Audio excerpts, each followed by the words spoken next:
మాట ప్రార్థన చేసుకొని దేవుని ఆత్మ సహాయం కోరుకొని ప్రార్థన పూర్వకంగా వాక్యం విందాం.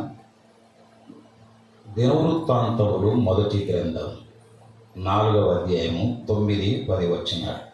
ఎబ్బేజు తన సహోదరుల కంటే, నేను చదువుతాను, తర్వాత మీరు చదవండి. ఎందుకంటే నా దగ్గర మైక్ ఉంది, నేను చదువుతాను మొదట, తర్వాత మీరు చదివి సహకరించండి. ఎబ్బేజు తన సహోదరుల కంటే ఘనము పొందిన వాడై ఉండెను. వేదన పడి ఇతని కంటినని అతని తల్లి అతనికి ఎబ్బేజు అని పేరు పెట్టాను. ఎబ్బేజు ఇశ్రాయేలుల దేవుని గూర్చి మొరపెట్టి, నీవు నన్ను నిశ్చయముగా ఆశీర్వదించి మా సరిహద్దును విశాలపరచి నీ చెయ్యి నాకు తోడుగా దయచేసి నాకు కీడు రాకుండా దానిలో నుండి నన్ను తప్పించుము అని ప్రార్థింపగా దేవుడు అతడు మనవి చేసిన దానిని అతనికి దయచేసెను. ప్రార్థన చేసుకుందాం. కరుణా సంపన్నుడైన మా ప్రియమైన తండ్రి, మరోసారి మధ్యాహ్నం మీ సన్నిధిలో మేము గడుపుచుండగా కొన్ని వేల సంవత్సరాల క్రిందట వ్రాయబడిన మాటలు చదువుకున్నాం. గ్రంథము తెరిచి వాక్యము చుట్టూ మేమున్నాం. మా అవసరత అక్కర ఎరిగి మాతో మాట్లాడండి. దేవా, మీ ఆత్మ ద్వారా నడిపించు.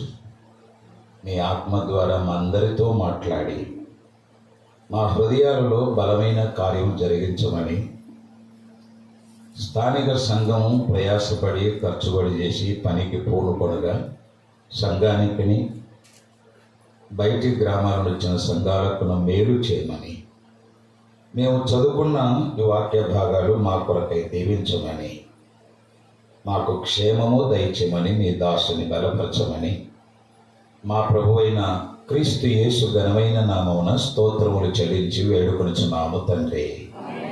ఆమేన్. ప్రియమైన సహోదరి సహోదరులారా, దినవృత్తాంతములు మొదటి గ్రంథం మొదటి 12 అధ్యాయాలు మీరు బాగా గమనిస్తే ఎక్కువగా ఇశ్రాయేలుల వంశములు, వంశావళి, వాటి వివరాలు వ్రాశాడు. ఈ పేర్లు చదివేటప్పుడు కొన్నిసార్లు మనకు ఎప్పుడు విని ఉండం, చాలా కఠినంగా ఉంటాయి, కొందరు పలకలేకపోతున్నారు అని కొందరు ఆసక్తి చూపించరు. సంఖ్యాకాండములో మొదటి అధ్యాయం 26వ అధ్యాయం, అక్కడ కూడా సంఖ్యాకాండములో ఇశ్రాయేలుల సంఖ్యా వివరాలు అంటే సేనగా బయలుదేరి వారి సంఖ్యను లెక్కించమన్నాడు. మొదటి అధ్యాయములో 26వ అధ్యాయములో సంఖ్యాకాండములో లెక్కించబడ్డాయి. ఆ పేర్లు కూడా చాలా కఠినంగా ఉంటాయి. బైబిల్ చదవడానికి చదివే చదువులకు ఆసక్తి ఉండదు, ఎందుకంటే కఠినమైన పేర్లు ఇవి, దీంట్లో ఏం పాఠం ఉంటుంది అని కొంత అనాసక్తి చూపిస్తారు. కానీ దేవుని వాక్యం కదా, ఎంత కఠినంగా ఉన్నా కూడబలుకొని చదవండి. ప్రార్థన పూర్వకంగా దేవుడు ఏదో ఒక విధంగా మీతో నాతో మాట్లాడతాడు. ఈ అధ్యాయములో మొదటి అధ్యాయములో ఆదాము నుండి మొదటి అధ్యాయం అంతా చదివితే అబ్రహాము వరకున్న వంశావళులు, వారి పేర్లు వివరాలు. 2వ అధ్యాయములో ఇశ్రాయేలు కుమారులు అని రాశాడు. మొదటి వచనం అంటే యాకోబు కుమారులు అని. యాకోబు కుమారులు 12 పేర్లు ఉన్నాయి మొదటి 2 వచనాల్లో. అయితే 3వ వచనములో యూదా కుమారులు అని ప్రారంభించాడు. పరిశుద్ధాత్మ ఎందుకు ఇలా వ్రాయించాడు కొంత మనం ధ్యానం చేస్తే అర్థమవుతాయి. మనల్ని తికమక పెట్టాలని కాదు, పరిశుద్ధాత్మ ఆలోచన, దేవుని ఆలోచన. రూబేను, షిమ్యోను, లేవి, యూదా. 4వ కుమారుడు. రూబేను కుమారుల వివరములు, షిమ్యోను కుమారుల వివరాలు, లేవి కుమారుల వివరాలని వ్రాయబడాలి. కానీ ఏకంగా 3వ వచనంలో యూదా కుమారులు అని ప్రస్తావించాడు. 12 గోత్రాలలో యూదా గోత్రము అనేది ఒక ప్రసిద్ధి చెందిన గోత్రం. యూదాలో దేవుడు ప్రసిద్ధుడు అని రాయబడింది. ఎక్కడ? 76వ కీర్తనలో రాయబడి యూదాలో దేవుడు ప్రసిద్ధుడు. యూదా గోత్రము అనేది అది దేవుడు కోరుకున్న గోత్రం. ఎందుకు దేవుడు కోరుకున్నాడంటే ఆ గోత్రములో నుండి ఆయన మానవుడిగా పుట్టబోతున్నాడు. యేసు ప్రభు 12 గోత్రాలలో యూదా గోత్రములో జన్మించాడు. ఆయన ఆ యూదా గోత్రమనే ఆయన కోరుకున్నాడు. యూదా గోత్రమును కోరుకున్నాడు. ఆయన నివాసం ఉండటానికి సియోను కొండను కోరుకున్నాడు. నేను కోరుకున్న స్థలం అది అన్నాడు. సియోను పర్వతం అది ఆయన నివాస స్థలం. యెరూషలేమును కోరుకుంటేనే అన్నాడు. యెరూషలేములో ఆయన మందిరం కట్టబడాలి. ప్రపంచ చరిత్ర కలిగిన మందిరం కట్టబడాలని దేవుని ప్రణాళిక యెరూషలేములో. అందుకే యెరూషలేమును కోరుకుంటేనే ఆయన కోరుకున్నవి. యెషయికి 8 కుమారులు ఉన్నారు. సౌలు కాలంలో యుద్ధానికి వెళ్ళేవాళ్ళు. యెహోనాదాబు, షమ్మా, నాదాబు వీళ్ళంతా యుద్ధానికి వెళ్ళేవారు, యెషయి కుమారులు. కానీ ప్రభు కడసారి వాడైన దావీదునే దేవుడు కోరుకున్నాడు. నేను ఇతనిని కోరుకున్నాను అన్నాడు. సమూయేలు మొదటి గ్రంథం 16వ అధ్యాయంలో దైవజనుడైన సమూయేలుకు చెప్పాడు, నేను ఇతన్ని కోరుకున్నాను. ఆయన కోరుకునే వాళ్ళు ఆనాడు ఈనాడు మనల్ని కూడా ఆయన కోరుకున్నాడు. ఇన్ని వేల మంది ఉంటే ఈ ఊర్లో, ఇన్ని వేల మందిలో నన్నే ఎందుకు కోరుకున్నాడు? ప్రపంచంలో ఇన్ని కోట్ల జనాభా ఉంటే నన్నే ఎందుకు కోరుకున్నాడు? వినండి, ప్రతి విశ్వాసి పట్ల ఆయన కోరుకున్న ప్రతి విశ్వాసి పట్ల ఒక ప్రత్యేకమైన ప్రణాళిక కలిగి ఉన్నాడు. ఆయన ఎవరిని ఎప్పుడు ఏ విధంగా ఆయన ఏం చేస్తాడో అది ఆయనకే తెలుసు. ఆయన కోరుకునేది. ఈ అధ్యాయములో యూదా గోత్రములో నుండి వచ్చిన ఒక ఎబ్బేజు అనే వ్యక్తిని గురించి మనం ఆలోచన చేశాం. చూడండి 4వ అధ్యాయం 9వ వచనం. ఎబ్బేజు తన సహోదరుల కంటే ఘనము పొందినవాడై ఉండెను, వేదన పడి ఇతని కంటినని అతని తల్లి అతనికి వేదన పడి ఇతని కంటిని అని అతని తల్లి అతనికి ఎబ్బేజు అని పేరు పెట్టడం. ప్రభు చిత్తం అయితే రాత్రి వేళ ఇందులో నుండి గాస్పెల్ వినబోతున్నా. ప్రభు సాయం చేస్తే ఆమె చెప్పింది, వేదన పడి. ఏ స్త్రీ అయినా గర్భవేదనతో పిల్లలను కంటుంది, కానీ ఇట్లాంటి పేరు పెట్టారు. నేను వేదన పడి ఇతని కంటిని అని, వేదన అని అర్థం ఇచ్చే పేరు ఎబ్బేజు అనే పేరు పెట్టింది తల్లి. వ్రాయబడిన మాటలు 2 వచనాలు ఈ గ్రంథములో, ఈ అధ్యాయములో ఎబ్బేజుల గురించి మీరు ధ్యానం చేస్తే వారం రోజులు మాట్లాడుకున్న తరగని సంగతులు ఉన్నాయి. 2 వచనాలు వారం రోజులు మనం మాట్లాడుకున్న తరగని తలంపులు, తరగని సత్యాలు ఉన్నాయి. సరే, 9వ వచనం ఆ విధంగా చెప్పింది. ఎబ్బేజు 10వ వచనములో ఇశ్రాయేలుల దేవుని గురించి మొర్రపెట్టి చివరిగా నన్ను తప్పించుమని, నాకు కీడు రాకుండా దానిలోను నేను తప్పించుమని ప్రార్థింపగా, ఎబ్బేజు మొర్ర, ఎబ్బేజు ప్రార్థన. దేవుడు ఏం చేశాడు? అదే వచనం దేవుడు అతడు మనవి చేసిన దానిని అతనికి దయచేశాను. వినండి, God has granted to Jabez అంటారు ఇంగ్లీష్లో, Jabez. God has granted to Jabez what he requested. ఏం మనవి చేశాడో వినండి. అది చిన్న మాట చూడండి. దేవుడు మొర్రపెట్టి ప్రార్థన చేయగా అతడు చేసిన మనవిని దేవుడు అతనికి దయచేసెను. అమ్మా, మీరు కూడా చిన్న ప్రార్థన చేయండి, చిన్న ప్రార్థన చేయండి.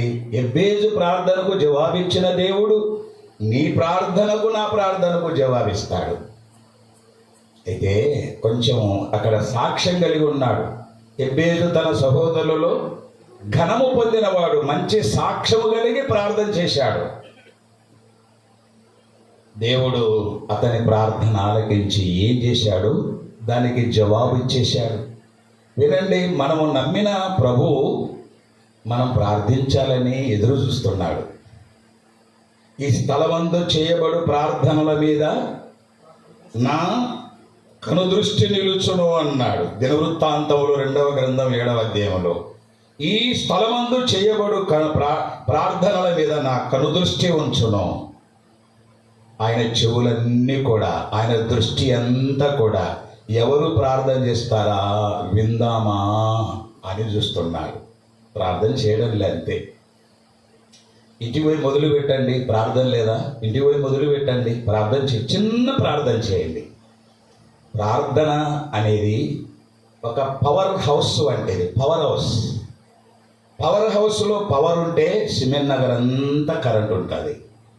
పవర్ హౌస్లో పవర్ లేదనుకో సిమెంట్ నగర్ అంతా చీకటి. ఈ ప్రార్థన అనేది ఒక పవర్ హౌస్ వంటిది.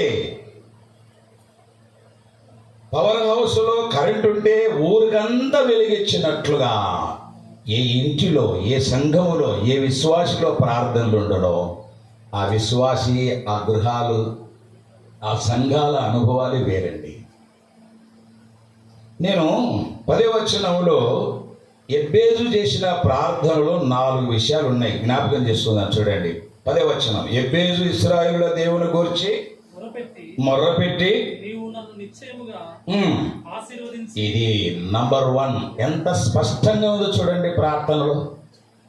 తికమక చేయకూడదు. కొంతమంది అర్థం కాకుండా ఉంటుంది ప్రార్థన చేసేది. ఏం ప్రార్థన చేస్తుండో మాకు అర్థం కాలే అంటుంటారు. డైరెక్ట్గా చెప్పండి, నీవు నన్ను ఆశీర్వదించి. అమ్మా ఎప్పుడేం చేశారు? ఎట్లా ఎబ్బే చేసినాడు. ఇంకేమన్నాడు చూడండి. 1, నీవు నన్ను ఆశీర్వదించి నా సరిహద్దులను విశాలపరచు. 2, నీ చెయ్యి నాకు తోడుగా ఉంచు. 3, నాకు కీడు రాకుండా దానిలో నన్ను తప్పించు అని. అది ఈ 4 విషయాలు. ఎంత చిన్న ప్రార్థన చూడండి. దీన్ని ఏమి విస్తరించేం చెప్పలే. ఈ 4 విషయాలు, స్పష్టమైన 4 విషయాలు తన ప్రార్థనలో దేవునికి మొర్రపెట్టాడు, ప్రార్థించాడండి. ఈ దినాలలో మనకు అవే కావాలి. మనం చేసే ప్రార్థన, ఉదాహరణకు హన్నా ప్రార్థన చేసింది. హన్నా ప్రార్థన చేసేటప్పుడు సంతానం కావాలా ప్రభు అని అడగలే. ఏమడిగిందమ్మా? అది స్పష్టమైనది. సంతానం ఇస్తే చాలా నచ్చగా, నీవు నాకు మగపిల్లను దయచేసిన ఎడలా. స్పష్టమైన దేవుడు ఆమె ప్రార్థన విన్నాడు, గర్భం తెరిచాడు. ఆమె అడిగినట్టే మగబిడ్డను దయచేశాడు. ఏది కావాలో ఊరికే మొమాటం లేకుండా, మర్మంగా కాకుండా డైరెక్ట్గా అడగండి. మనం మాట్లాడుకున్నట్టు అడగండి. నీవు నన్ను ఆశీర్వదించు అన్నాడు. నిజమే. ఇలాంటి మాటని ఒక ఆయన అన్నాడు. ఎవరన్నారు తెలుసండి? Very good. చూడండి ఆదికాండం 32వ అధ్యాయములు. ఆదికాండం 32వ అధ్యాయం 20. అయ్యా ఆయన తెల్లవారుచున్నది కనుక అతడు నీవు నన్ను ఆశీర్వదించి. యాకోబు కూడా ఇదే మాట ఉపయోగించాడు. చూడండి, నీవు నన్ను ఆశీర్వదించదేనే గాని నేను నిన్ను. ఈ మాటను ఆధారం చేసుకొని కీర్తన పుస్తకంలో ఒక పాట రాశారు. ఏం పాట అది? నిన్ను నేను విడువను దేవా, నీవు నన్ను దీవించు వరకు, నిన్ను నేను ఎంత పట్టండి, నిన్ను విడిచిపెట్టాను ప్రభువా. మనుషులతో మాట్లాడినట్టు నిన్ను విడిచిపెట్టాను. నిన్ను విడిచిపెట్టాను అనుకుంటున్నావు, జాగ్రత్త, విడిచిపెట్టాను అంటారు లోకంలో. దేవుని దగ్గర ఇదే పట్టు. ఏం పట్టు ఇది? హోషేయ గ్రంథములో ఇక్కడ పెనుగులాట అని రాశాడు. తెల్లవారు వరకు నరుడు అతనితో పెనుగులాడెను. పెనుగులాట. దేవునికి యాకోబుకు పెనుగులాట. ఎట్లా పెనుగులాడినాడు అబ్బాయిన? నాకు ఆశ్చర్యం ఏదైతే, మనిషి కాదు కదా దేవుడు. మనిషి ఏమైనా కాళ్ళు చేతులు తలకాయ కళ్ళు ఉంటాయా? అసలు రూపమే లేదే. నాకు ఆది కాండం నుండి ప్రకటన గ్రంథం వరకు రూపమే. ఎట్లా పెనుగులాడినాడు? పెనుగులాడినాడండి. నీవు నన్ను దీవించే వరకు ఇచ్చివేయడం పెనుగులాడినాడు. ఈ పెనుగులాటలో హోషేయ గ్రంథం 12వ అధ్యాయం 3వ వచనములో ఈ ప్రవక్త చెబుతాడు, ఈ పెనుగులాటలో దూతతో పోరాడి మనుషులతో పోరాడితే అన్నాడు కింద వచనాల్లో. ఈ 32వ అధ్యాయంలో పోరాటం. అమ్మా అయ్యా, ప్రార్థన అనేది ఒక పోరాటం. మనుషులతో కాదు, దేవునితో. Prayer is a war, just like war. అది ఒక పోరాటం. ఎవరితో పోరాటం? మనం సంఘాల్లో మనుషులతో పోట్లాడతాం, కానీ దేవునితో పోరాడమే. యాకోబు, నీవు మనుష్యులతో దేవునితో పోరాడితివి అన్నాడు దేవుడే. చదవండి ఇప్పుడు హోషేయ గ్రంథం 12:3. తల్లి గర్భమందు యాకోబు తన సహోదరుని మడుమను పట్టుకొని మగసిరి గలవాడై దేవునితో పోరాడెను. జయమొందెను. కన్నీరు విడిచాడా? మీరు ఈ పదాలు ఉన్నా విన్నారా? ఇప్పుడు కొట్లాడేటోడు ఎవడన్నా ఏడుస్తాడా? మనుషులతో కొట్లాడేటోడు ఏడుస్తాడా? ఈయన ఏడ్చినాడు చూడు. ఎట్లా ఏడ్చినారు? కన్నీరు విడిచి పోరాటం. దేవునితో పోరాడేవాడు పోట్లాడి నేను గెలిచాలని అనుకుంటాడు పోట్లాడేటోడు. దేవునితో పోరాడి కన్నీరు విడిచి దేవుని బతిమాలెను. అక్కడ జయం కలిగింది, దీవెన పొందాడు. యాకోబుకు దీవెన లేదని కాదు. 30వ అధ్యాయం 43వ వచనంలో ఆ మనుష్యుడు అత్యధికంగా అభివృద్ధి పొంది ఒంటెలు, గాడిదలు, పశువులు, దాసులు, దాసీలు గలవాడు. ఆయన అత్యధికమైన అభివృద్ధి ఉంది యాకోబుకు. ఆది కాండం 30వ అధ్యాయం 43వ వచనం. ఈ అభివృద్ధి అంతా నాకు అవసరం లేదు, నీ ఆశీర్వాదం కావాలా. ఆ ఆశీర్వాదం కొరకై రాత్రంతా పెనుగులాట. ఈయనకు నిద్ర లేదు, ఆయనకు నిద్ర లేదు. ఆయన కంటే నిద్ర ఉండదులే. ఇశ్రాయేలును కాపాడువాడు ఆయన నిద్రపోడులే. మరి యాకోబుకు నిద్రపోవాలి కదా. రాత్రంతా నిద్ర లేదు, రాత్రి తెల్లవారు వరకు పోరాడినవాడు. ఆ పోరాటములో కన్నీరు విడిచినవాడు. ఆ పోరాటములో దేవుని బతిమాలినవాడు. ఇప్పుడు యుద్ధానికి వేటోడు పోట్లాడేటోడు కన్నీళ్లు విడవాడు. అయ్యయ్యా నాకు జయమే అని బతిమాలడు. యుద్ధానికి వేటోడు పౌరుషంతో ప్రాణం పోయినా కళ్ళనీళ్ళు పెట్టారు లోకంలో. ఈయన పోరాటం కళ్ళనీళ్ళు. ప్రియమైన తమ్ముడు, అన్న, ప్రియమైన అమ్మ, ఏనాడైనా ప్రభు దగ్గర కన్నీళ్లు విడిచారా? ఏనాడైనా పిల్లలు బాగులేరని, ఉద్యోగం లేదని, పిల్లలు లేరని, పెళ్లి కాలేదని ఏడుస్తారులే. దేవుని దగ్గర ఏడవండి, కన్నీరు విడవండి. ఏనాడైనా ఆత్మల కొరకు కన్నీళ్లు, సువార్త కొరకు, సంఘం కొరకు, సేవ కొరకు, సేవకుల కొరకు కన్నీరు విడిచిన అనుభవం ఉందా? ఆ పోరాటములో కన్నీరు విడిచి దేవుని బతిమాలి జయమొంది దేవుని చేత ఆశీర్వదించబడేను. అక్కడ యాకోబును దేవుడు ఆశీర్వదించను. సూర్యోదయం ఆయను. పోతూ పోతూ తొడగూటి మీద కొట్టాడు, తొడగూడు ఓసిలేను, కుంటుచూ నడిచాను. ఎట్లా నడిచినాడో తెలుసా? ఎలా నడిచాడు? కుంటుచూ నడిచాను. ఒక క్రొత్త నడక. నడకంటే జీవితం, ఒక క్రొత్త జీవితం. ఇంతకుముందు బాగా నడిచేవాళ్ళం. యేసు ప్రభువుని నమ్ముకున్నాక ఆ నడక సరిపోదు, క్రొత్త నడక. సంఘానికి నడక, ప్రార్థనలో నడక, వాక్యములో, భక్తిలో, ఆత్మీయతలో ఈ నడక సాధ్యం కావడంలే చాలా మందికి. నీవు నన్ను ఆశీర్వదించు. ఎబ్బేజు దేవుని దగ్గర ఎలా మొర్ర పెట్టాడు, యాకోబు కూడా అదే మొర్ర పెట్టాడు. విశ్వాసులారా, సంఘాలలో నాయకులారా, పెద్దలారా, అదే మాట దేవుని దగ్గర. ఆశీర్వాదము అనే మాట చిన్నది, 4 అక్షరాల పదమే. దాంట్లో చాలా ఆధిక్యతలు గుప్తమై ఉన్నాయి. ఆశీర్వాదం. పిల్లలు కలిగితే దేవుని ఆశీర్వాదం అంటారు. వివాహం అయితే దేవుని ఆశీర్వాదం, ఉద్యోగం వస్తే దేవుని ఆశీర్వాదం, యెహోవా ఆశీర్వాదము. అది సామెతల గ్రంథములు. నా యజమానుడైన అబ్రహామును యెహోవా ఆశీర్వదించిన గనుక అతడు 24:34 ఆది కాండంలో ఎలియాజరు చెప్తున్నాడు, దేవుని ఆశీర్వాదము గొప్ప వాళ్ళు అవుతారు. దేవుని ఆశీర్వాదం ఏ కొరతలు ఉండవు. దేవుని ఆశీర్వాదం, దేవుని ఆశీర్వాదం మన కుటుంబాలకు ఉందా? మన ఇళ్ళల్లో దేవుని ఆశీర్వాదాన్ని అనుభవిస్తున్నామా? ఓ ప్రియమైనమ్మా, దేవుని ఆశీర్వాదాన్ని అనుభవిస్తున్నామా? చిన్న ప్రార్థన చేయండి తల్లి, చిన్న ప్రార్థన, నన్ను ఆశీర్వదించు అని ప్రార్థన చేయండి. ఎబ్బేజు ప్రార్థన విని అనుగ్రహించిన దేవుడు, యాకోబు ప్రార్థన విని అనుగ్రహించిన దేవుడు నీ ప్రార్థన నా ప్రార్థన వింటాడు, అది ఇస్తాడు. మాట చెప్పినాడా? నేనైతే మాట చెప్తా, ఒకవేళ వస్తానంట రాలే, నేను మనిషిని కదా, మీరు కూడా అంతే. అయితే దేవుడు మాట ఇచ్చినవాడు మాట తప్పడు, నెరవేరుస్తాడు. మీరు చెయ్యండి. ఈ ఎబ్బేజు ప్రార్థనలో నీవు నన్ను ఆశీర్వదించు అన్నాడు. ఇంకొక మాట ఏమన్నాడు అదే వచనములో? అదే వచనం చూడండి, 4వ అధ్యాయం 10వ వచనం.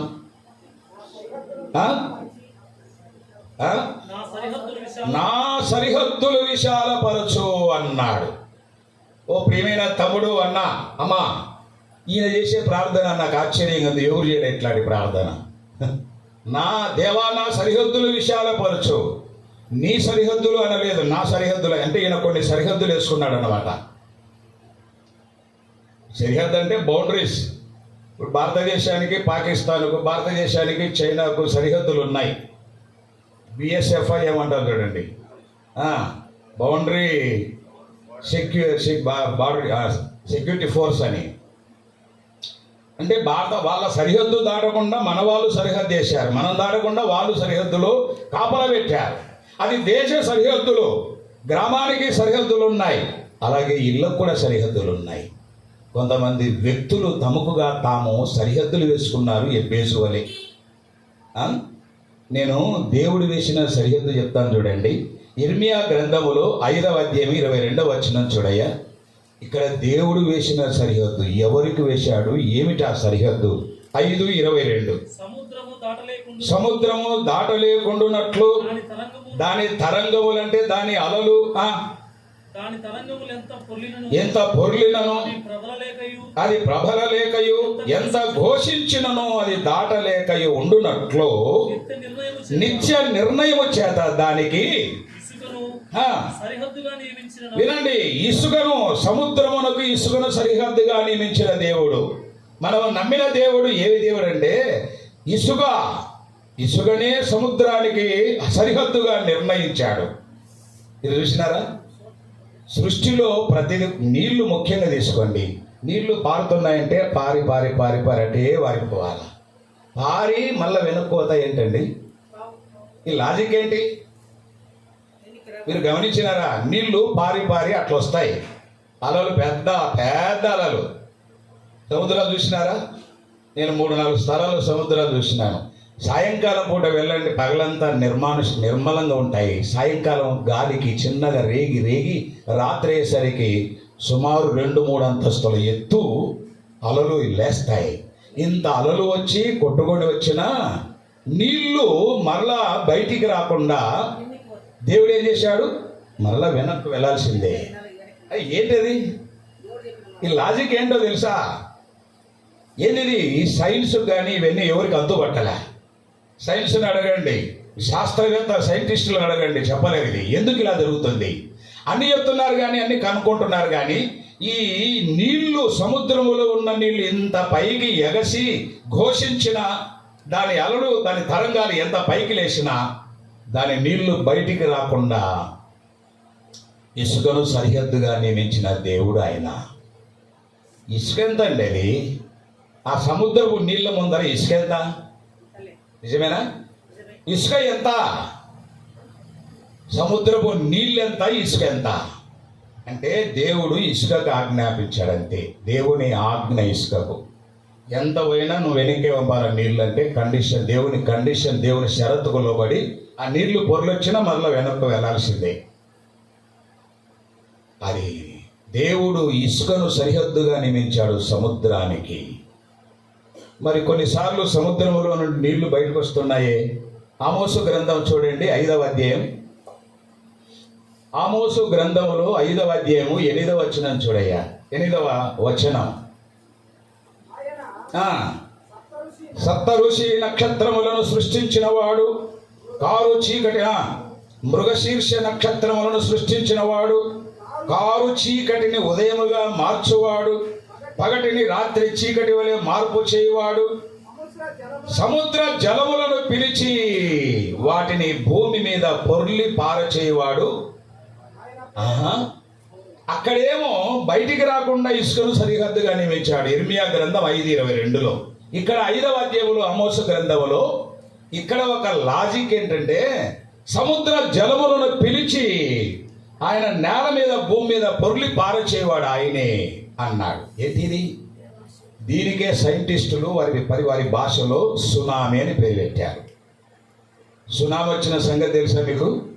ఆ సునామీ వచ్చినప్పుడు నీళ్లు మాత్రమే రాలే, నీళ్లతో పాటు ఇసుక కూడా వచ్చి వాళ్ళ పొలాలు ఇళ్ళన్నీ ఇంత ఎత్తు పెట్టినాయి. ఇక ఎన్నటికీ సేద్యాలు చేసుకోకుండా అట్లా చేసినాడు. దేవుని కోపం అనేది చూడండి. సముద్ర జలములను పిలిచి వాటిని భూమి మీద పొర్లి పారచేయవాడు ఆయనే. సముద్రము నీళ్లు బయటికి రాకుండా దానికి ఇసుకను సరిహద్దుగా నియమించిన వాడు ఆయనే. ఆయన నియంత్రణలో ఉన్నాయి సముద్రము నీళ్లు. పో అంటే పోవాలి, ఆగు అంటే ఆగాలి. దేవుడు వేసిన సరిహద్దు అది. ఆయన నోట నుండి వచ్చు మాట, ఆయన వాక్యమే సరిహద్దు. ఆయన నోటి మాటలే సరిహద్దు. ఆ సముద్రము లోబడుతుంది. మనకు కూడా దేవుడు వాక్యపు సరిహద్దులు నియమించాడు. మనకు కూడా వాక్యమే ఒక సరిహద్దు. విశ్వాసికి వాక్యపు సరిహద్దు, విశ్వాసుల గృహాలకు వాక్యపు సరిహద్దు, విశ్వాసులు కూడుకునే సంఘాలలో వాక్యపు సరిహద్దులు నియమించాడు. ఉన్నాయా లేవా? వాక్యమే సరిహద్దు. విశ్వాసిగా నేను వాక్యమును అతిక్రమిస్తున్నా. విశ్వాసుల ఇండ్లల్లో వాక్యము లేదు, విశ్వాసులు కూడుకునే సంఘాలలో కూడా వాక్యానికి తావలేదు. ఆయన నియమించిన సరిహద్దులు ఏమంటున్నాడు తెలుసా? నేను దానికి ఇసుకను సరిహద్దుగా నియమించిన నాకు మీరు భయపడరా, నా సన్నిధిని వనకరా అని ఇర్మియా 5:22లో చెప్పాడు. ఆయన అలాంటి వాడు. గడగడగడ వణుకు ఉంటాడు దేవుడండి. దేవుని సన్నిధి అంటే భయము లేదు, దేవుడు అంటే భయము లేదు, దేవుని వాక్యం అంటే భయము లేదు, దేవుని సంఘము అంటే భయము లేదు. దేవుడు వేసిన సరిహద్దులున్నాయి. సముద్రానికి సరిహద్దులున్నాయి. సృష్టిలో ప్రతిదానికి సరిహద్దులున్నాయి. నోరు మూసుకున్నాడు దానియేలు సింహాల గుహలో వేసినప్పుడు. సింహాలకు నోరు మూసారా? ఎలా? దేవుడు తన దూతలను పంపి సింహముల నోళ్ళు మూయించెను. కాకిని నోరు మూసుకొని రొట్టెగా దీపో. అన్ని లోబడుతున్నాయి దేవుని మాట, దేవుని వాక్యం. సృష్టి అంతా లోబడుతుంది, కానీ విశ్వాసులము సంఘాలలో కుటుంబాలు దేవుని వాక్యానికి లోబడుటలేదు. దేవుడు వేసిన సరిహద్దులు ఉన్నాయి. దేవుడు వేసిన సరిహద్దులు అంటే వాక్యమే, దేవుని వాక్యమే. దేవుని వాక్యమేం చెప్తుంది, మనం ఏం చేస్తున్నాం. ఏది జరిగినా ఇంట్లో కార్యక్రమాలు కానీ సంఘాల్లో కానీ ఏది జరిగినా దేవుని వాక్యపు హద్దులు మీరుతున్నామా? ఆలోచన చేయండి. నా సరిహద్దును విశాలపరచు దేవా. ఎబ్బేదు ఒక సరిహద్దు వేసుకున్నాడు. విశ్వాసులారా మీరు కూడా ఒక సరిహద్దు వేసుకున్నారు, బౌండరీ దాటకుండా. నేను ఆ సంఘాన్ని పోను, మా సంఘాలు ఇవే. ఇప్పుడు ఒక కొత్తది వచ్చింది ఒరవడి, మీకు తెలుసో లేదో. ఒక 5-6 సంఘాలు కలిసి ఒక క్యాలెండర్లో ముద్రించి ఇవి మా బెల్ట్, ఇది మా సంఘాలు. ఉన్నాయా లేవా? ఇవి మా సంఘాలని. అంటే మిగతా సంఘాలు ఏంటి? ఆ సంఘాలకు మాలాగా వచ్చి వాక్యం చెప్పాలి కానీ ఆ సంఘాలు మావి కదా, మనవి కదా. వేరే సంఘాలు, కొన్ని సంఘాలు మాత్రమే క్యాలెండర్లో ముద్ర వేసుకొని ఇవి మా సంఘాలు, ఇది ఒక సరిహద్దు. పూర్వకాలం ఇలా ఉండేవి కాదు. దైవ సేవకులు, దైవజనులు ఇట్లాంటి లిమిట్స్ పెట్టేవాళ్ళు కాదు. ఇలాంటి బౌండరీస్ లేవు. ఎవరు పెట్టలే, ఎవరు ముద్రించాలి. ఇప్పుడు వచ్చేది చూడండి, సరిహద్దులు వేసుకున్నారు సంఘాలకు. ఇక మందిరానికి పోకూడదని కొంతమంది, కూడికలు వెళ్లకుండా కొంతమంది, ప్రభుత్వం ఇవ్వకుండా కొంతమంది. ఇవి ఈ ఎబ్బేది వేసుకున్నట్లుగా ఈ దినాల్లో విశ్వాసులు సరిహద్దులు వేసుకున్నారు. అందుకే ఇవన్నీ తెలుసుకున్నవాడే ఏం చేసినాడు, దేవా నా సరిహద్దును విశాలపరచు. ఆలోచన చేయండి, విశాలమైన హృదయం కావాలా. నా సరిహద్దులను విశాలపరచు. మీకా గ్రంథంలో 7వ అధ్యాయం చూడండి. మీకా గ్రంథం 7వ అధ్యాయము 11వ వచనం చూడయ్యా. ఈ మీకా ప్రవక్త, యెషయా ప్రవక్త ఇద్దరు కూడా సమకాలీన ప్రవక్తలు అంటారు. అంటే ఇశ్రాయేలు ప్రజల మధ్య ప్రసంగాలు చేసిన ప్రవక్తలు. ఇంకా ఇశ్రాయేలు ప్రజలు చెరకు వెళ్ళక ముందే ఇవి జరగబోతాయని ముందే ప్రవచించిన ప్రవక్తలు వీళ్ళు. ఇది 7వ అధ్యాయం 11వ వచనం చూడండి. నీ గోడలు మరలా కట్టించు దినం వచ్చుచున్నది, అప్పుడు నీ సరిహద్దు విశాలపరచబడునని దేవుడే మీకా ద్వారా ఇశ్రాయేలు ప్రజలకు తెలియపరిచాడు. ఎప్పుడు నీ సరిహద్దులు విశాలపరచడును? నీ గోడలు కట్టుకో, గోడలు కట్టుకో. ఇది మందిరానికి సంబంధించిన గోడలు. ఇవి ఎందుకు కట్టుకోవాలా? సొలొమోను కట్టిన కాలంలో మందిరం కడితే యూదా రాజులైన యెహోయాకీను, సిద్కియా ఈ 3 రాజుల కాలంలో 3 దఫాలుగా మందిరాన్ని పడగొట్టారు. పడగొట్టబడిన మందిరం కట్టండి, మరలా కట్టండి. ఆ 11వ వచనంలో ఆ మాట చెప్తాడు. 11వ వచనంలో నీ గోడలు అంటే అర్థమేమి? సొలొమోను కాలంలో గోడలు కట్టినాడు, మందిరం ఏర్పడింది. రాజులు వచ్చి పాపం చేసినారు, దేవుని విడిచిపెట్టి బొమ్మ పూజ చేసినారు. దేశం అంతా కూడా ఇక పాడు చేసినాడు దేవుడు ఆ కల్దీలకు అప్పగిస్తే. మరలా కట్టండి, గోడలు కట్టండి. ఏ గోడలు? ఈ గోడలు మందిరానికి గోడలు.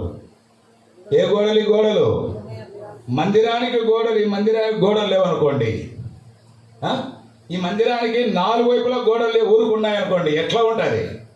మందిరానికి గోడలు కావాలి, మందిరానికి ప్రాకారము కావాలి. ఈ గోడలు, ఈ ప్రాకారము లేని మందిరాలు చూడండి ఎక్కడైనా ఉన్నాయా? గోడలు పడిపోయాయా? ప్రాకారం పడిపోయిందా? ఎజ్రా కాలములో మందిర పునర్నిర్మాణం జరిగింది. నెహెమ్యా కాలములో ప్రాకార పునర్నిర్మాణం జరిగింది. మందిరానికి ప్రాకారం, మందిరాలు కట్టబడ్డాయి, మందిరానికి ప్రాకారాలు కట్టబడ్డాయి. ప్రాకారం అంటే హద్దు, భద్రత గుర్తాయి. మందిరాలు కట్టబడుతున్నాయి, సంఘాలు కట్టబడుతున్నాయి, కానీ సంఘాలకు హద్దు లేదు, దేవుని హద్దు లేదు, భద్రత లేదు సంఘానికి. మీరు 36వ అధ్యాయములో దినవృత్తాంతములు 2వ గ్రంథం 36వ అధ్యాయం 19-20 వచనాలు చదివితే సొలొమోను కట్టించిన మందిరపు గోడలు పగలగొట్టి కాల్చివేశారు. లోపల ప్రవేశించి లోపల ఉన్న ప్రశస్త వస్తువులన్నీ ఎత్తుకొని పోయినారండి. మందిరంలో ఏమున్నాయి? ప్రశస్త వస్తువులు ఉన్నాయి. ఈనాడు సంఘము లోపల శిలువ రక్తములో కడగబడిన విశ్వాసులు ఉన్నారు. వారిని కాపాడుకోవడానికి గోడలు కట్టాల. లేకపోతే ఈ గోడలు లేకపోతే చూడండి, గోడలు లేకపోతే ప్రాకారం కావాలి, ప్రాకారపు గోడ కట్టాలి, మందిరానికి గోడలు కావాలి. ఇదిగో మందిరానికి నీ గోడలు మరలా కట్టు దినము వస్తున్నది, ఒక దినం కట్టబడతాయి, అప్పుడు నీ సరిహద్దు విశాలపరచబడుతుంది అని దేవుడే చెప్పాడు. ప్రార్థన చేయండి. నేను ఒక సరిహద్దు వేసుకున్నా, నేను ఎక్కడికి పోను, ఇన్నే ఉంటా, అసలు సంఘానికి రాను, ఆదివారం వచ్చిపోతా, కూడికలకు రాను, ఆదివారం వస్తే చాలు, దశంభాగం ఇయ్యను, దేవుని సొమ్ము ఇయ్యను, సేవకు పోను, సాక్ష్యం ఇవ్వను, ఏమి చేయను. ఇదిగో ఎబ్బేజు, నువ్వేనా? ఎబ్బేజు ప్రార్థన చేసినట్టు చేయండి. దేవా నా సరిహద్దులు విశాలపరచు. నేను సంకుచితమై ఉన్నాను, నేను ఇరుకుగా ఉన్నాను, నేను గోడలు కట్టుకున్నాను అని ప్రార్థించగా దేవుడు ఎబ్బేజు ప్రార్థన విన్నాడు, దయచేశాడు. ఆ మాట చూడండి, అదే వచనం మరలా దినవృత్తాంతములు 1 గ్రంథం 4వ అధ్యాయం 10వ వచనం చూడయ్యా. ఎబ్బేజు ఇశ్రాయేలు దేవుని వచ్చి మొరపెట్టి నీవు నన్ను నిశ్చయంగా ఆశీర్వదించి నా సరిహద్దును విశాలపరిచి నీ చెయ్యి నాకు దేవుని చెయ్యి తోడుగా ఉండాలి. అమ్మా, మనం ఎంతటి వాళ్ళమైనా ఈయన చేసే ప్రార్థన చూడండి, మీరు కూడా చేయండి, నేను కూడా చేస్తా. దేవా నీ చెయ్యి నాకు తోడుగా ఉంచు. దేవుని చెయ్యి తోడుగా ఉండాలి. కానీ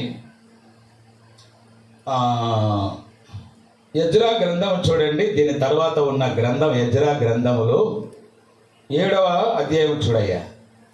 ఎజ్రా గ్రంథము 7వ అధ్యాయము 9వ వచనం చూడాయన. 9వ వచనం, మొదటి నెల మొదటి దినమందు అతడు అంటే ఎజ్రా బబులోను దేశము నుండి బయలుదేరి తన దేవుని కరుణాహస్తము తనకు తోడుగా ఉన్నందున బబులోను నుండి, ఇది 2వ దఫా, మొదటి దఫా మొదటి 6 అధ్యాయాలలో జెరుబ్బాబేలు నాయకత్వం క్రింద బబులోను నుండి యెరూషలేము వెళ్ళారు మందిరం కట్టడానికి. మందిరం కట్టబడింది. ఇక 7వ అధ్యాయంలో ప్రారంభ వచనం చూడండి, 1వ వచనం. ఈ సంగతులు జరిగిన పిమ్మట రాజైన అర్తహషస్త యొక్క ఏలుబడిలో ఎజ్రా బబులోను దేశము నుండి యెరూషలేము పట్టణానికి వచ్చెను. 70 సంవత్సరాలు చెర, బబులోను చెర. ఈ 70 సంవత్సరాల బబులోను చెర తర్వాత యెరూషలేము వచ్చాడు. ఈయన ఎందుకు వచ్చాడు? ఈయనకు ముందుగా వచ్చిన జెరుబ్బాబేలు మందిరం కట్టడానికి వస్తే ఈయన ఎందుకు వచ్చాడంటే కట్టబడిన మందిరములో ఉన్న దేవుని ప్రజలను ఆత్మీయంగా దిద్దడానికి వచ్చాడు. ఈనాడు సంఘాలు కట్టబడాలి. కట్టబడిన సంఘాలలో ఉన్న విశ్వాసులను ఆత్మీయంగా దిద్దే ఎజ్రా లాంటి వాళ్ళు కావాలి. ఈ ఎజ్రా అంటాడు, నా దేవుని కరుణాహస్తము నాకు తోడైనందున నేను బబులోను దేశము నుండి యెరూషలేముకు వచ్చాడు. కొన్ని వందల కాదు, 1000 కిలోమీటర్ల దూరము నుండి, వినండి, బబులోను దేశము నుండి యెరూషలేముకు వచ్చాడు. ఎందుకు వచ్చాడు? అక్కడ మందిరం కట్టబడింది. మందిరములో ఉన్న దేవుని ప్రజలు అవిధేయత కలిగి ఉన్నారు, వారిని దిద్దడానికి వచ్చాడు. ఎజ్రా అంటే సామాన్యుడు కాదు, ప్రజలను ఆత్మీయంగా దిద్దినవాడు ఎజ్రా. మందిరం కట్టబడాలి, కట్టబడింది. మొదటి 6 అధ్యాయాలు. 7వ అధ్యాయంలో మందిరములో ఉన్న ప్రజలను దిద్దడానికి నేను ముందు చెప్పాను, సంఘము కట్టబడాలి. సువార్త ప్రకటించి తీర్మానం చేయించి బాప్తిస్మాలు ఇచ్చి అట్టి వారితో ఆరాధన ప్రారంభిస్తే సంఘం కట్టబడడం. ఆ కట్టబడిన సంఘమందున్న విశ్వాసులను ఆత్మీయంగా దిద్దే ఈ ఎజ్రా లాంటి వాళ్ళు ఈ దినాల్లో కావాలి. ఏ తప్పు చేసినా పూసుకొని పోవడం కాదు, తప్పు అని ఖండించే ఎజ్రా లాంటి వాళ్ళు కావాలి. ప్రసంగాలు వరకే పరిమితం కాదు. ఈయన ప్రసంగం చేస్తున్నాడు, ప్రసంగం మాత్రమే కాదు, వారిని దిద్దడానికి, వారికి నేర్పడానికి వచ్చాడు అని వ్రాయాలి. దీనికి కారణం ఏమిటంటే, నా దేవుని కరుణాహస్తము నాకు తోడై ఉన్నందున నేను బబులోను దేశం నుండి యెరూషలేముకు వచ్చి దేవుని ప్రజలను దిద్ద. ఎంత భారం చూడండి. బబులోను దేశం ఎక్కడ, యూదయ దేశం ఎక్కడ? ఒక దేశం నుండి ఒక దేశానికి ఎందుకు వచ్చాడు? ప్రజలను దిద్దడానికి వచ్చాడు అని వ్రాయబడి ఉంది. మీరు కీర్తన 32వ కీర్తనలో దావీదు కూడా ఇంచుమించుగా ఇది మాట పలికాడు, కానీ కొంత నెగిటివ్గా కనబడుతుంది. 32వ అధ్యాయం చూడండి, కీర్తనలు 32వ అధ్యాయం 4వ వచనం చూడయ్యా. 4వ వచనం, ఇది దావీదు కీర్తనని పైన హెడ్డింగ్ లో చిన్న మాటలు. దివారాత్రులు నీ చెయ్యి నా మీద బరువుగా ఉండెను, బరువుగా ఉండెను. నా సారము, నా బలము, నా సారము, నా బలము, నీ సారము, నీ బలము వేసవి కాలమున ఎండినట్టు అయిపోయింది. వేసవి కాలం చెట్లు చామలు అన్నీ ఎండిపోతాయి చూడండి. మనుషులు కూడా ఎండిపోతారు. ఏమట్లను అంటే ఎండలన్నా, ఈ ఎండల వలన మనుషులు కూడా ఎండిపోతారండి. నా సారము నా బలము వేసవి కాలమున ఎండినట్టాయను. ఎందుకు? దేవా నీ చెయ్యి నా మీద బరువుగా ఉందా? తోడుగా ఉండవలసిన చెయ్యి పట్టుకొని నడిపి పైన వచనాల్లో చెప్పాడు. పాపము అన్నాడు, దోషం అన్నాడు. చదవండి. నేను చేసిన పాపమే దోషమే, ఇదిగో నీ చెయ్యి నా మీద బరువుగా ఉంది, నేను భరించలేను.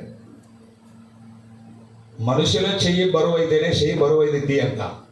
దేవుని చెయ్యి పాపము, విశ్వాసి పాపం చేస్తే, ఈయన రక్షింపబడిన విశ్వాసి పాపం చేస్తే దేవుని చెయ్యి, ఆయన కరుణా హస్తము, తోడుగా ఉండవలసిన హస్తము, నడిపించవలసిన హస్తము, దీవించవలసిన హస్తము బరువుగా. మనకు అర్థమైపోతుంది బరువు అంటే. నా పరిస్థితులు బాగులేవు, నా పిల్లలు బాగులేరు, నా కుటుంబం బాగులేదు, నేను బాగులేను. ఎందుకు?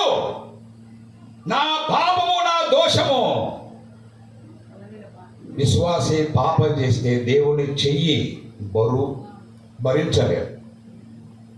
ఎబ్బేజు మొర్ర పెట్టాడు, దేవాని చెయ్యి నాకు తోడుగా ఉంచు. ఆ చెయ్యి నడిపించే చెయ్యి. ఒక ఆయన పాట పాడుకున్నాడు, నడిపిస్తాడు. ఎట్లా నడిపిస్తాడు? చెయ్యి పట్టుకొని నడిపిస్తాడండి. ఆయన చేతుల్లో వడదేశాలు, ఆయన చెయ్యి పట్టుకొని నడిపిస్తాడు. ఆయన చెయ్యి పట్టుకునేవాడు. యోహాను 10వ అధ్యాయంలో, యోహాను సువార్త 10వ అధ్యాయంలో రాయబడింది, నా తండ్రి చేతిలో నుండి వాటిని ఎవడును అపహరింపడు. నా చేతిలో, నా తండ్రి చేతిలో. విశ్వాసి, దేవుని చేతిలో ఉన్న నీవు దేవునికి విరోధంగా పాపం చేస్తే దేవుని చెయ్యి నీ మీద బరువుగా భరించలేవు.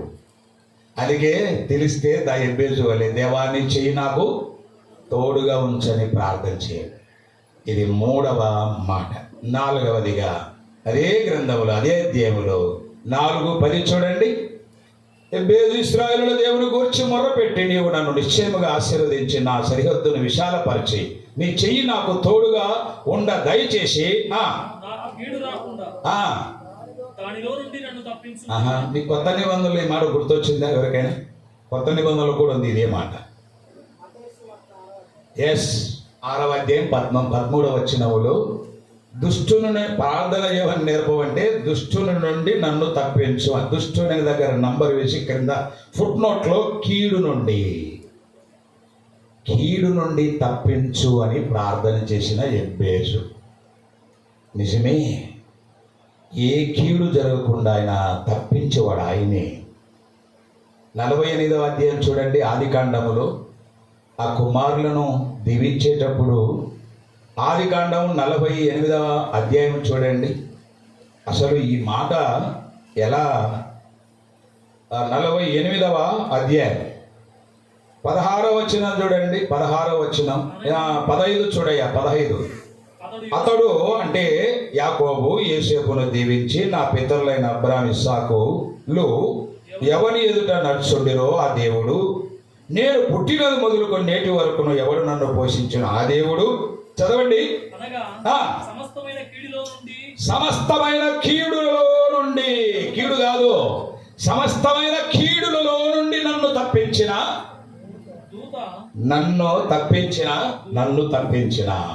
సమస్తమైన కీడుల నుండి. ఈనాడు ప్రభువును నమ్ముకున్నాడు యాకోబు. నాటి నుండి ఎన్నో రకాలైన కీడులు వచ్చాయి. ఎన్నోసార్లు ఏడ్చాడు, మూలిగాడు, రోధించాడు. వినండి, సమస్తమైన కీడుల నుండి తప్పించువాడు దేవుడు. యాకోబును తప్పించాడు, నన్ను కూడా తప్పిస్తున్నాడు, నిన్ను కూడా తప్పించేవాడు ఆయనే. అందుకే ఈ ఎబ్బేజు మొరపెట్టినట్లుగా ప్రభువు ఆ కొండ మీద ప్రసంగంలో మత్తయి సువార్త 6వ అధ్యాయం 13వ వచనంలో ప్రభు చెప్పినట్లుగా నన్ను ఈ కీడు నుండి తప్పించు అని ప్రార్థన చేయమన్నాడు. ప్రార్థన. సమస్తమైన కీడుల నుండి తప్పించువాడు దేవుడు. దేవుని ప్రజల పట్ల అంత భారం గలవాడు. కీడు రాకుండా ఎన్ని విధాలైన కీడులు వచ్చినా అన్నింటి నుండి తప్పించేవాడు ఆయనే. ఎవరు తప్పించలేరు. ఎన్ని కీడులు అనుభవిస్తున్నాం, ఎక్కడికి వెళ్ళగలం? ఏ పంచాయతీకి వెళ్ళగలం?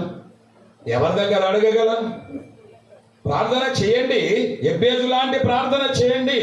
నాకు కీడు రాకుండా కీడులో నుండి తప్పించుకొని ప్రార్థన చేయండి.